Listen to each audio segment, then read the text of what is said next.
Hello friends, welcome to my channel. இங்கே வந்து நிவின் வந்து ராகினி எங்கெங்கே போகிறாங்களோ அந்த இடத்தெல்லாம் வந்து அப்படியே வாட்ச் பண்ணியிருக்கிற டைமில் இங்கே ஒரு ஐஸ்கிரீம் ஸ்டாலுக்கு வந்து நம்ம ராகினி போகிற இடத்துல வந்து நம்ம நிவின் வந்து அப்படியே வந்து அங்கே நின்று ஜூஸ் சாப்பிட்டுக்கும் போது அப்படியே திரும்பி பார்த்தோன்னே ராகினி, என்ன ராகினி இங்கே இருக்கிறன்னும் போது, நான் தான் உங்களை கேட்கணும், நீங்கள் எங்கே இருக்கணும் போது, இது என்னோடய ஃபேவரெட்டு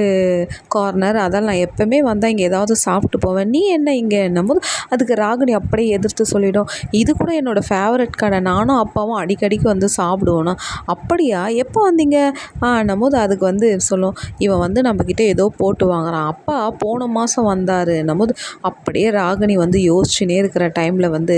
இல்லை ராகினி கேட்டேன் தான், என்ன நீ அடிக்கடிக்கு என் அப்பாவை பற்றியே கேட்குற, என்ன என் அப்பா மேலே உனக்கு இவ்வளோ பாசம் போது, என்னம்மா விசாரிக்க கூட கூடாதா, நான் கிளம்புறேன் ராகினின்ட்டு அப்படியே நிவின் ஏஞ்சி போகும்போது ராகினி அப்படியே பிடிச்சி உட்கார வைப்பாங்க. என்ன எதை கேட்டாலும் உனக்கு புசுக்குன்னு கோவம் வந்தது, இல்லை நீ எப்போவுமே சந்தேகத்தோடையே என்னை பார்க்குற, அதால் நான் எதை பேசினாலும் நீ பொய்ன்னு தான் நினைப்ப ராகினி, வேண்டாம் ஏதோ நம்ம பேசினோம், நான் சாரி கேட்டேன், அதோடு இருக்கட்டும்ன்ட்டு நிவின் வந்து சூப்பராக பேசுகிறாருங்க. லைக் பண்ணி